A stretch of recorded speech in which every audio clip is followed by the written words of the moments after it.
Hello, everyone, and welcome to the Big Brother Canada 10 recap for Rob as a podcast. I'm your host, Taran Armstrong, and I am joined tonight by Chantele. How you doing, Chantele? I'm doing great. I love Big Brother. I'm loving this season, and I'm happy to talk about it with you tonight. So yeah, I'm good. Yes, we are here tonight to recap this Wednesday night episode of Big Brother Canada 10 in a fun-sized recap here as we go along, as we look at the Wednesday night episode, which I thought was another great episode. I mean, just continuing to accurately edit the important things that are happening in the house, and it's a fun house.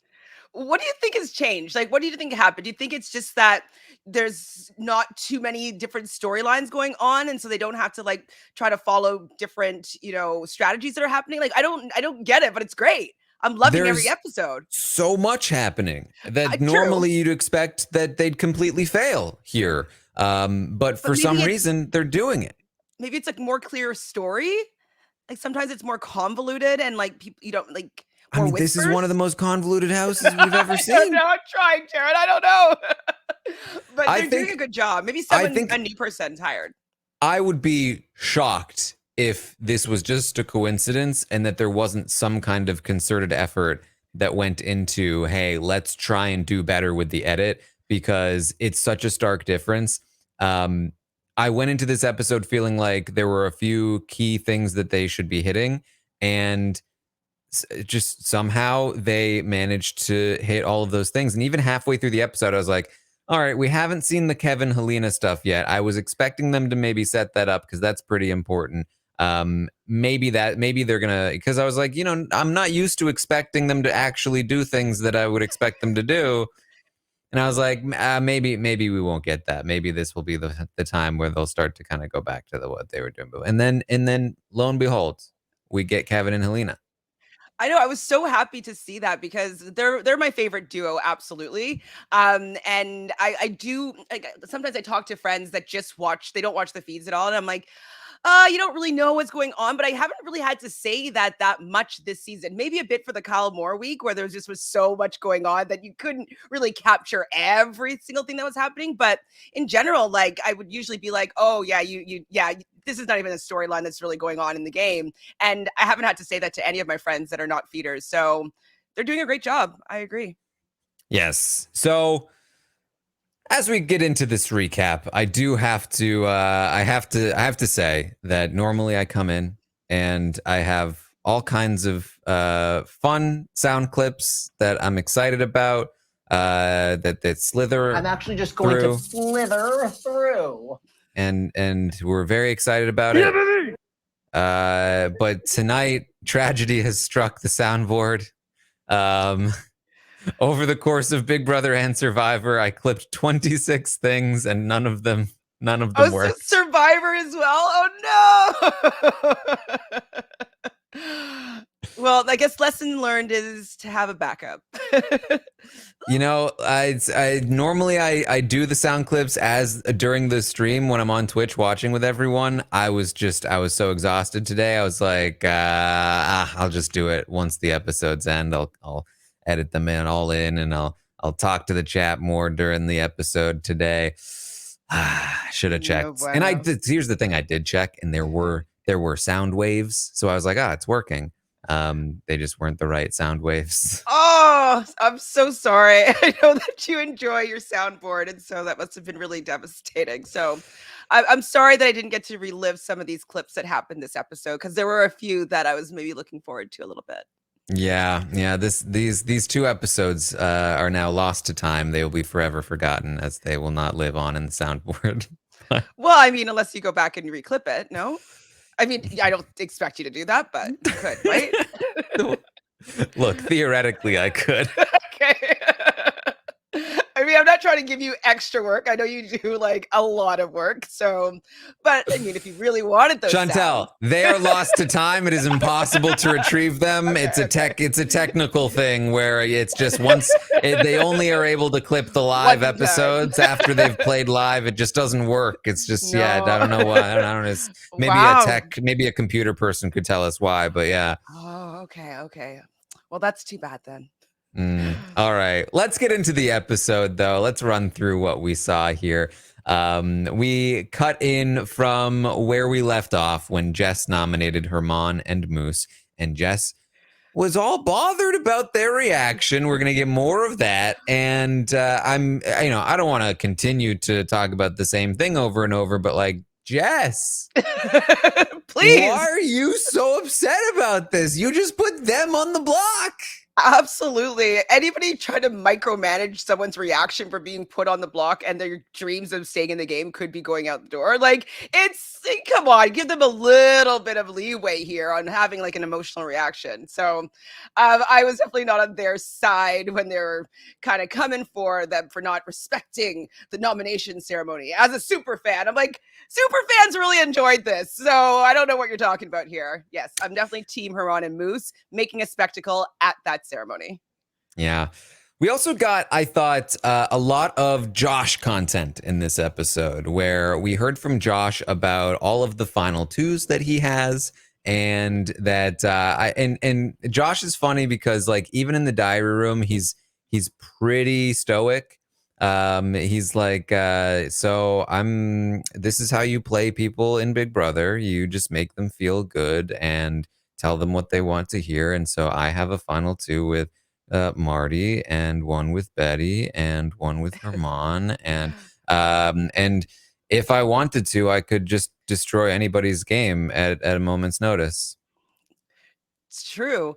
And I'm wondering if he would ever get found out because he does a really good job and we don't get to hear that much from his inner thoughts. Like I do wish he kind of talked to the camera a little bit more like Herman so I can just like understand like what he's really thinking and what's his actual like game plan is.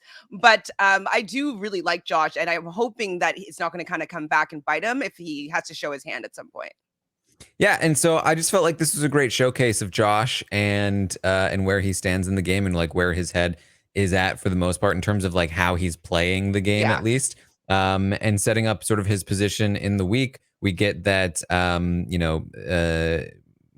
wants Moose to pick Josh in the veto. Moose feels like Josh would use the veto. Herman thinks Josh would use the veto. Josh, in reality, would not use the veto.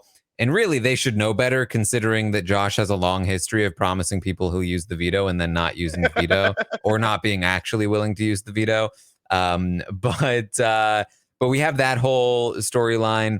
I do think we missed a couple of things in the episode. They're not like the biggest things in the world, but one in particular is Herman asking Summer if she would be willing to use the veto on him. And Summer saying no. That's kind of important to note. That did not make the episode. I thought it would, but it didn't.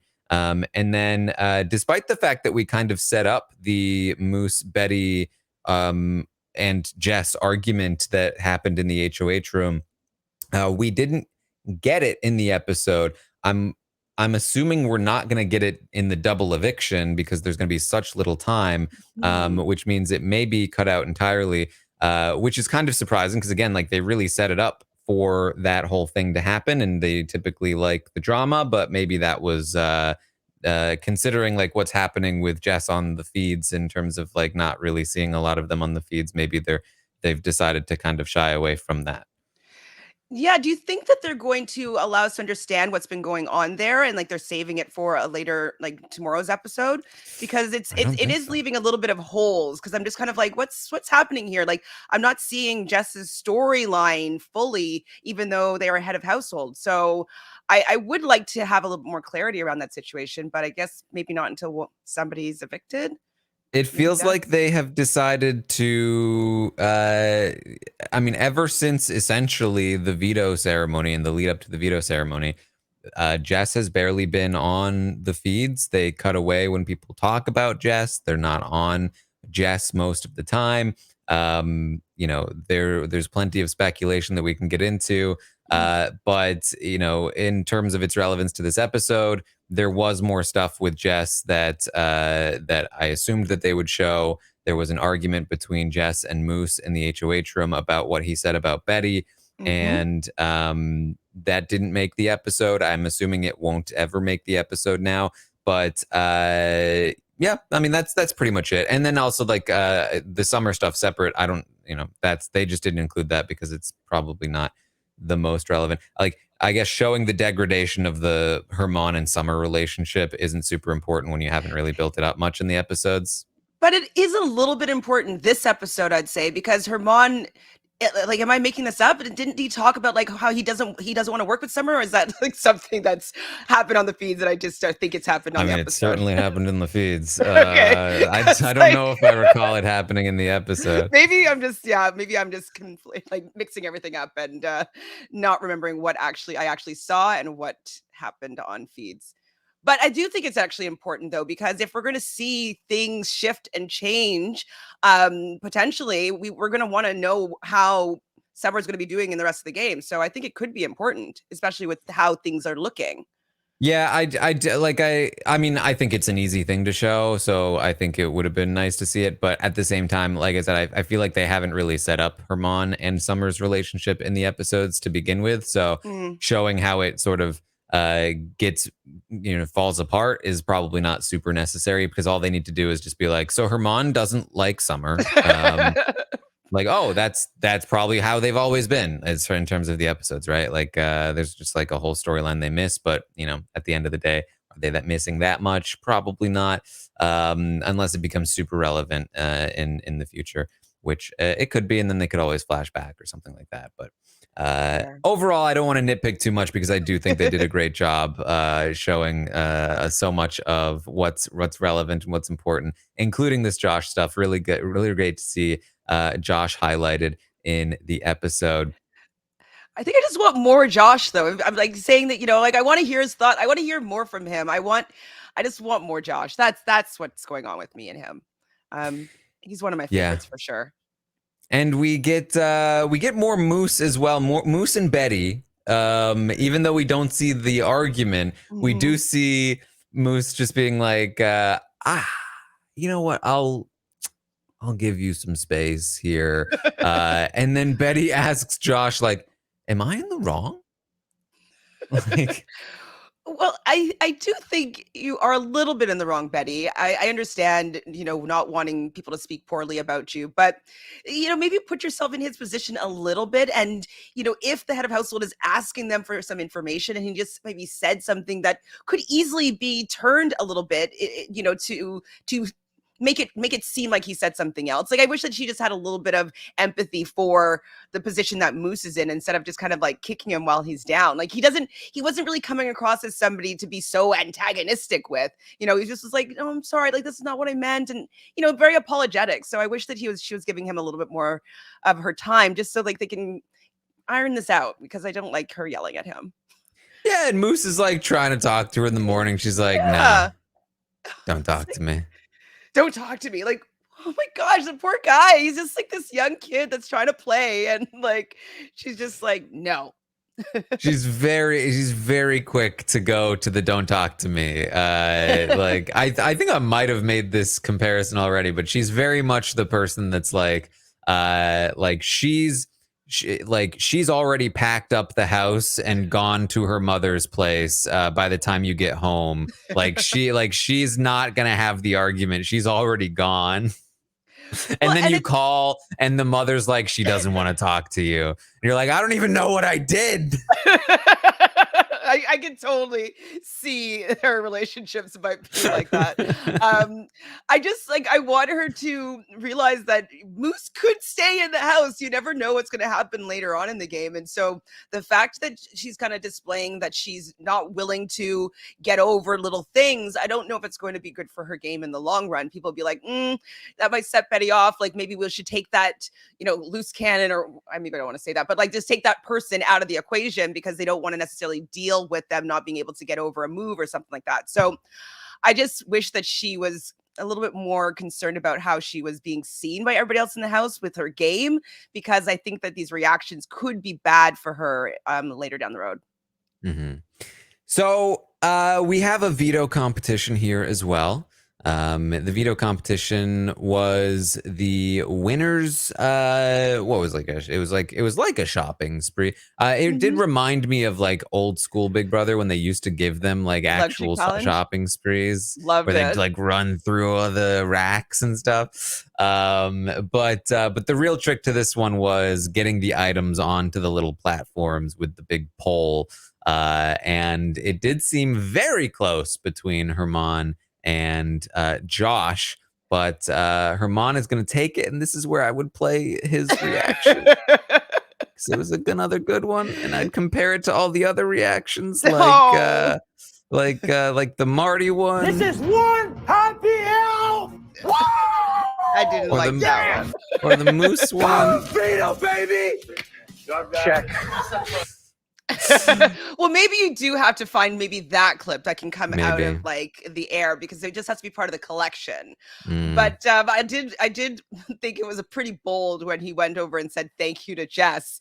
I was like, Thank you for what? For the 5K? Oh, I also won 5K! oh man, he loves rubbing them the wrong way. I find it entertaining, unfortunately. Yes. And this is big for Hermann because Kevin was looking to take Hermann out of the game. Kevin lets us know that Hermann was the person he was hoping would leave, which is absolutely the right call for Kevin. Hermann definitely poses the biggest threat to Kevin's game. Hermann is one of the people that Kevin has not really been able to break through to. Hermann is also somebody who is just like philosophically on opposite ends of the spectrum in terms of how they play the game. Hermann very much like trying to bro down, trying to get the strong competitors together, build up a structure, and just crush the outsiders. Kevin very much wanting to have a chaotic house where there's no structure and sort of manipulate people from the inside.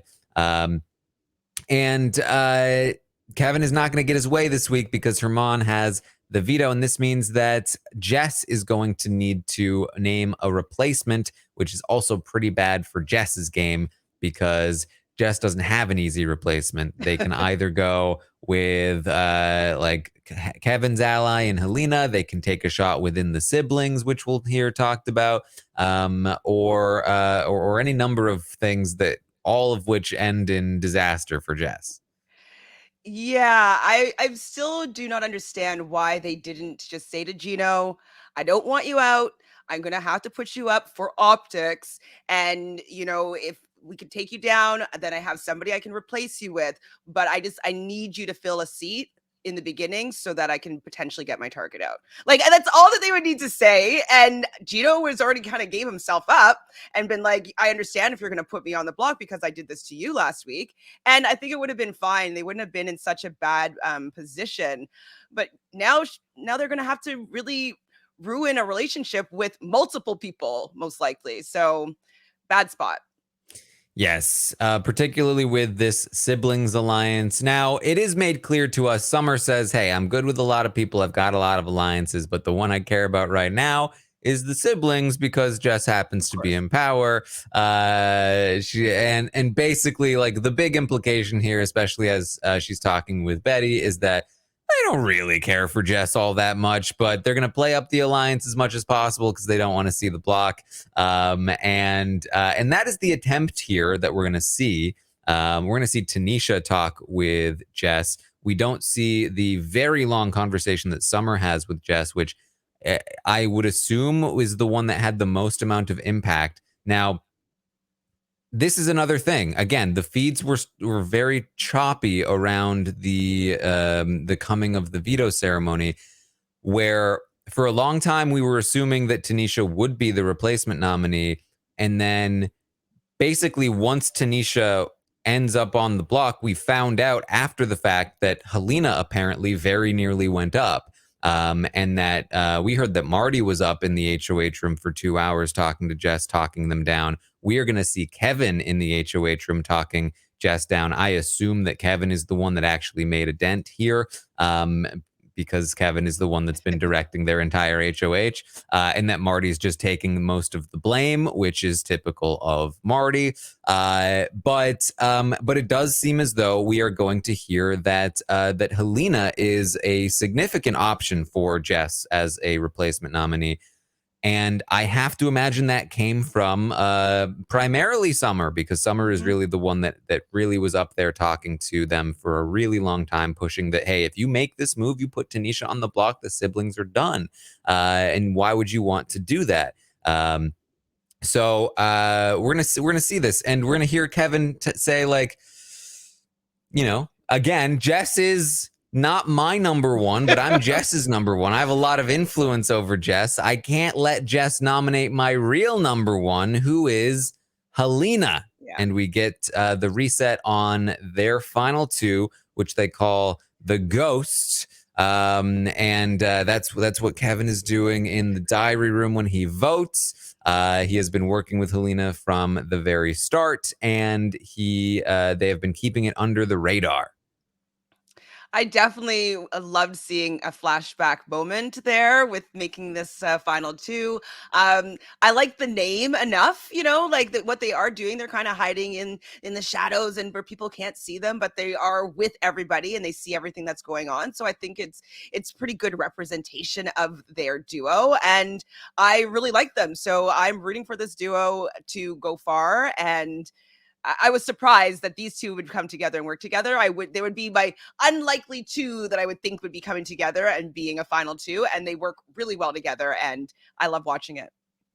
Yeah, and I mean, I feel like we could. I mean, I think they could have put together like a montage of some of the ways that they have conversations, because they are very careful about like the conversations they have and the length of the conversations they had. This is a final two that went under the radar for even the feed watchers for a while because they were so low key about it. And so that's very fun. They still have time to do that in the future, assuming they stay together for a little while. But very fun to finally get caught up on the Ghosts. And we're going to see again that Kevin is going to be up in that HOH room convincing Jess, hey, you got to do this. It can't be Helena. You're going to ruin the relationship that you're trying to build with her.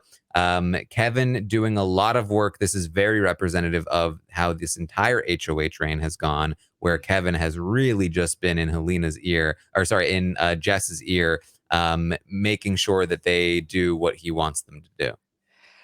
Absolutely. And, you know, he even recognizes that this is better for his game and not better for Jess's game.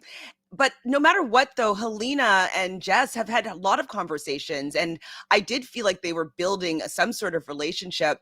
But I also think that they have been feeling as they're an outsider, and you know, we had the high school, you know, allegory that they're talking about, that they weren't feeling comfortable, and so this was the first time they were having people come and talk to them and want to play the game with them.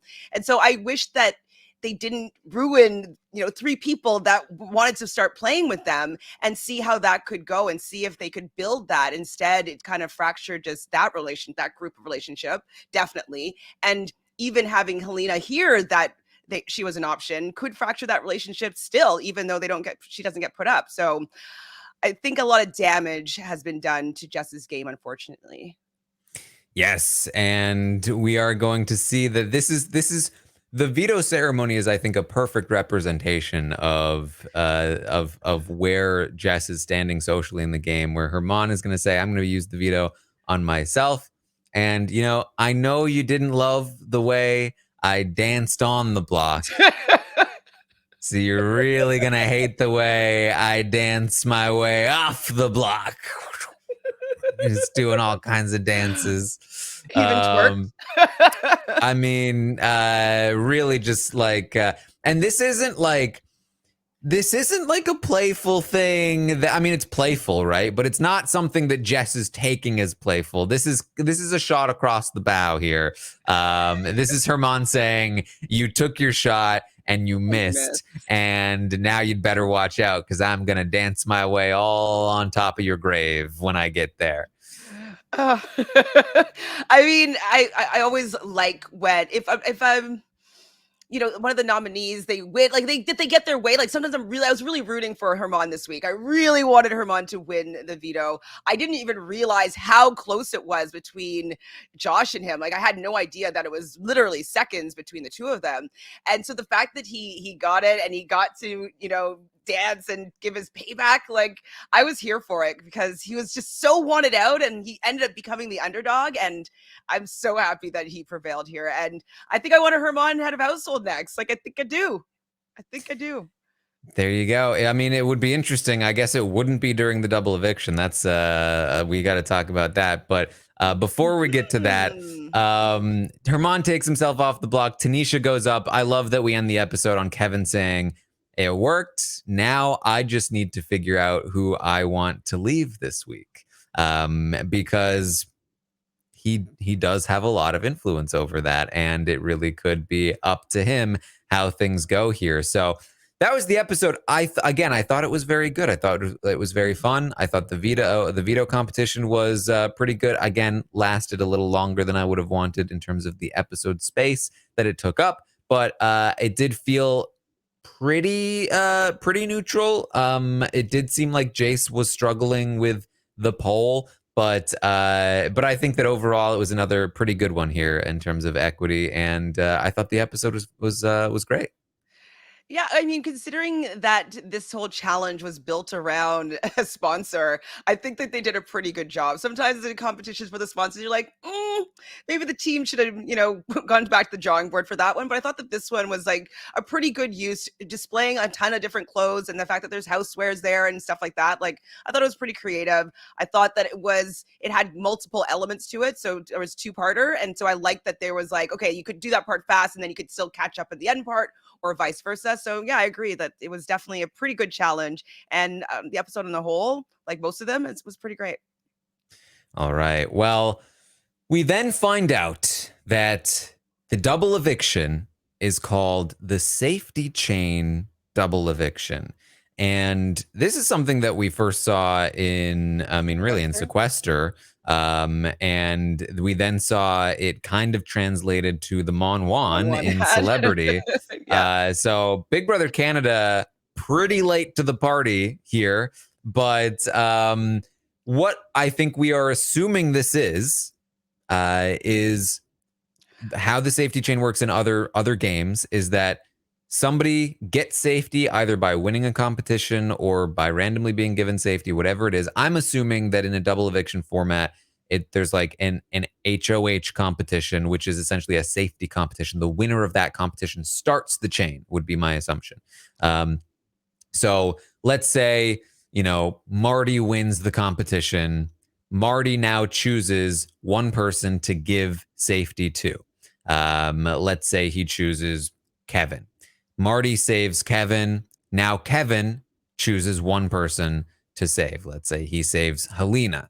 Now Helena saves one person, and on and on and on until there's 3 people left. You choose one of those 3 people. Now there's 2 people left, and that third person is choosing between the final 2 people. So let's say for some reason Josh has gone down to the end, and Josh and it's Summer and Betty left on the chain, and Josh is now choosing between Summer and Betty who he's going to give safety to, and by extension he's going to evict. Right? I thought it was going to be like the final 2 and they vote, but you think it's going to go straight to an eviction? Oh, that's harsh. That's very possible, right? So like in Sequester, it would have gone straight down to the end. There are some big brothery things that could be added into this. One is the initial competition to win safety. The second is my thought, if they want to fit another competition in, which I don't really know why they would in a live format, but if they wanted to, they could have the safety chain go down to 5 remaining players, and then have those 5 players play a veto, and then one of them is now immune, either the next person in the chain or just already safe, and then number 6 chooses number 4. I think it's a little more fun if if they become the next person in the chain. So essentially there's 2 starting points. Yeah. So it's not just one long chain. I like that. But another entry point where you because basically, if you're a person on the outs and the majority wins the initial competition, it's like, okay, well now I'm just completely screwed. I'm never going to be chosen. You do have another opportunity to win a piece of safety. I feel like that would be good. And it But has never been seen yeah. before that, though, because they've been talking about, like, never seen double eviction before. Like, yes, the safety chain hasn't been seen before really on Big Brother Canada, but, like, having it breaking up like that, I think would be really fun. I'm into it. It has strategy in there. It's, like, doesn't screw up anybody's game too badly, and so I'd be very interested to see the two-tiered format of a safety chain on tomorrow's episode. I think that could be a lot of fun. Yes, and then as you suggested, there is a possibility as well that once they get down to the final two people remaining, that they stop the chain and then they just do a straight vote from there. That's very possible as well. So, it really just depends on what they want to do. There could also, of course, be other random things involved. Maybe there's doors involved. Maybe there's other stuff. But go ahead. Another thought could be, what if they pulled in the secret head of household, and so they do a competition. Mm, Somebody starts a chain off, and it's all completely anonymous. Like, people will be called into the diary room, obviously, to give the chain to the next person, but nobody really would know what would be going on potentially. And then maybe either do the tier thing or do the final two people be nominated, or whatever the variations that we have on how it could end. But that could be something that they could do as well, as having like it completely be anonymous. Well, not completely, an- but like whoever starts the chain. Yeah. I mean, what we speculated this morning, I think, was that it could just straight be like an invisible double eviction where the HOH is anonymous. Having an anonymous starting point, maybe. I feel like it's probably going to be either all anonymous or not all anonymous, and Mhm. I'm going to assume that they're going to go not anonymous because Slime or that limits the slime. drama factor of like it also adds time to like have to call everyone into the diary room. So I do think it's probably a more fair way of going about doing it, because this is definitely a tricky situation. Like, a lot Like, of people Kevin could be exposed. is Kevin going to save Helena? And if he doesn't save Right. Helena, that could be a big problem. Like, Exactly. Kevin, Josh, Helena, like oh my god, who would Josh save? a lot of people could be in a lot of trouble and be very exposed by this, because Big Brother's not a game where you ever really have to expose your true loyalties. And this is a very, very tricky situation if they have to very publicly give somebody safety, depending on their position in the chain. So, you know, the thing too is that you can't prepare for it. There's no way that you could have anticipated that this was coming and prepare for like a plan of like what to do or how to maneuver it. Like, all you can do is try to damage control afterward, and we could see some people's games completely combust based on, even if they don't leave, but just based on how this plays out. I mean, I think this is kind of fun though. Just for like, I want to see It could the be. yeah. Yeah. I want to see what they're going to be able to do, how they're going to spin it, like the aftermath after, to be like to their allies. I'm sorry I couldn't like save you because like I didn't want to expose us. Like, those conversations will be good. I think we might have a surprising person that leaves second. Having played a sequester mini, I've had that exact conversation with an ally that I did not save. Like, I know how this works. You're like, no, no. But I do So think out of all the twists that they kind of bring in, I think that this is a good variation of, a double eviction, and I'm interested to see how it plays out. Like, I like the fact that it's a safety chain. It could expose people. People will be having to quickly on the spot be doing some like gameplay in their head, and so I think it'll be fun. So I'm happy to see something new here. I'm excited. yes. So that's that. I mean, we could try to speculate like who would save who and who's in the most danger. I think we can give like we usually don't do too much spoilers here on the Wednesday recap, but I think we can give a brief spoiler warning for some minor speculation on who we think is going to be the most in danger based on this format for the double eviction. If you want to go into like, tomorrow I'll be streaming on Twitch, twitch.tv/Taran Armstrong. I'll be doing the Stock Watch stream, and I imagine that in that stream we will try to pin down exactly what we think will happen with with as many scenarios as possible, if that's even possible to speculate. But So for now, many scenarios. we'll just give some brief thoughts here with some spoilers. The Office of Civil Defense has issued the following message. This is a spoiler. Warning. A spoiler. Warning means that an actual spoiler against this country has been detected and that protective action should be taken. Boom. All right. I have to imagine this is very bad for Jess. I think that Jess is probably the most hurt by this format because not only are a lot of people looking to take Jess out of the game, but even the people that Jess does have on board are not going to want to publicly save Jess. People like Kevin, who, like, obviously Jess is very valuable to Kevin, but he's been telling people he wants Jess out, and he's been playing up the fact that he thought he was an option for nomination and that he's upset with Jess, and he can't publicly save Jess. And at the same time, like, if he doesn't save Jess and then Jess stays, Jess is gonna be pissed because why didn't you save me? You know, nobody else was gonna save me. Like, that's a very tricky spot for somebody like Kevin. There are very few people in this game, I think, that would save Jess over anybody else. It would have to be like Marty. It would have to be like Jess versus a big target like Hermann, or maybe even, you know, maybe like Betty or Summer or Moose, if it's like, you know, if it's like Jace or Gino that's picking. But it's like, how does it get to that point where it's Jess versus that person? It's probably because if it's coming down to, you know, let's say the majority right now, just to briefly set you up here as we're in spoiler territory, the vote is against Tanisha as of right now, and there are 5 votes locked in.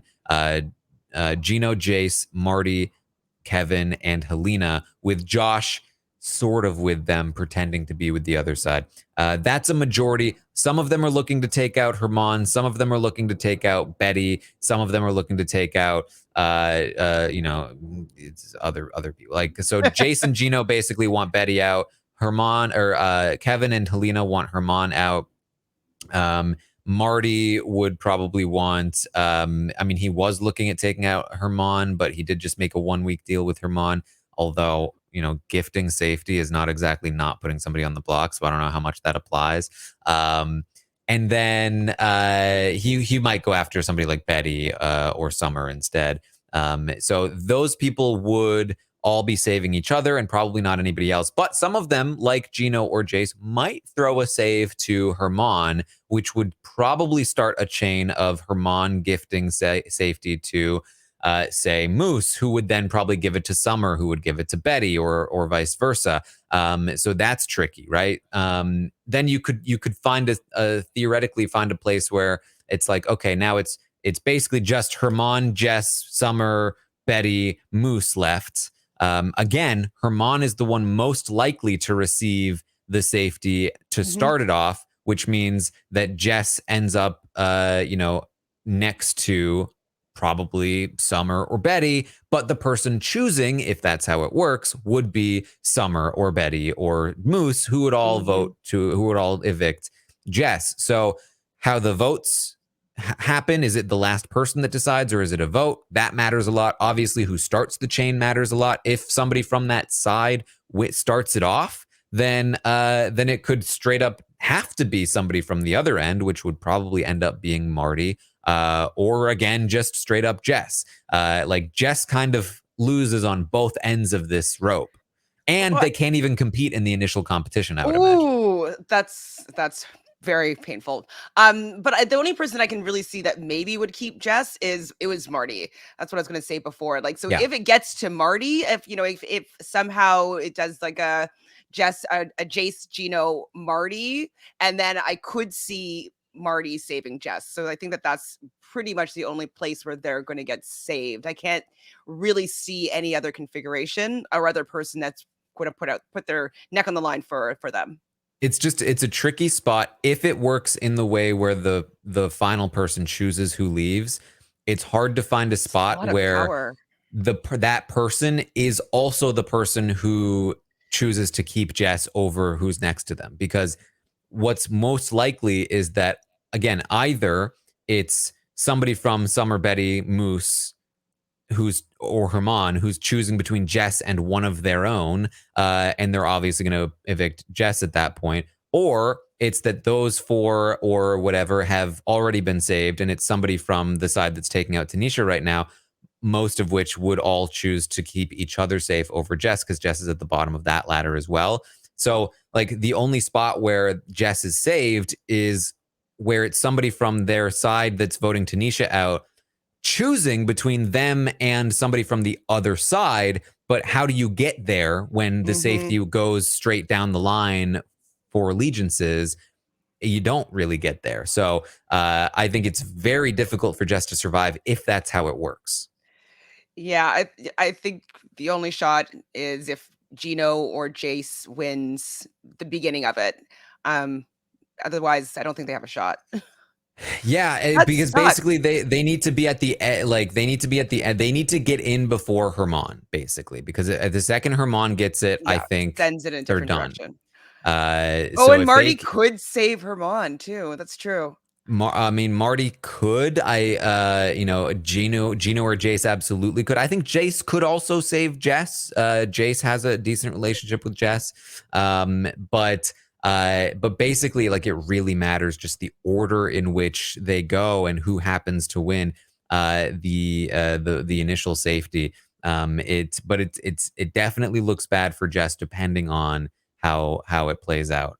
So we'll see. And obviously, I think the one thing that could interrupt it is if there is a separate entry point with a veto competition. Jess could obviously either win that, or the shakeup in the order in which the safety is passed down could help them in the final bit. And then, of course, again, if it comes down to a vote between the final two people left, Jess could be saved by that for sure. Yes, I hope that I'm sure that since they've been doing so well in all these competitions this season, I think that they would have thought this through. And I feel like the 2-tier, like, the last 5 people play for veto, like that feels like something that they would do like this season. So I'm going to put it out there. Like, I'm just like, it's going to happen that way because I would like to see that as opposed to just somebody having so much power at the end. That wouldn't be ideal, I don't think, especially since like the third last person getting the power when they were the third last chosen basically out of everybody else in the game. I don't know if they should have all that power. So I would love the 2-tier system. I'm hoping. All right. Anything else we should talk about before we wrap up here, Chantele? I don't think so. I'm like really looking forward to tomorrow. And I've been saying that this whole season. And so I guess it's a testament of everything that the changes that they've been making, the cast, like all of it is really coming together really well. And I'm looking forward to the episodes. I usually just watch the episodes, whatever. Let's see what the diary rooms and what the competitions look like. I usually don't care about them, but I've been looking forward to them. So that's a really great sign that things are improving in the Big Brother spectrum. And I'm here for it. So that's all I got. All right. Well, thank you all so much for joining us here tonight. Hopefully you enjoyed the sound clip list episode recap. But make sure you tune into the Survivor Stock Watch. I'll be recording that with Chantele right after this. So stay tuned for that one as well. And tune in tomorrow morning, 11 a.m. Eastern. I'll update you on everything going on the live feed update. And then tomorrow, as I said, I'll be live on Twitch talking through the Stock Watch. I'll watch the episode live with all of you, and then we'll be live after the episode to recap what goes down on the eviction and double eviction, safety chain double eviction of Big Brother Canada 10. Should be a good time all the way around. So check it all out. Find me on Twitter as well, at Armstrong Taran. Chantele, where can people find you? I got a gazillion socials, but at ShanFran on Instagram has all of my links. And then if you want to look for me on YouTube, I have a channel, Reality Realness, with 3 S's, where I do recaps and all that jazz. It's fun time. So come hang out with me there. All right. Well, thank you all so much for joining us, and we will see all of you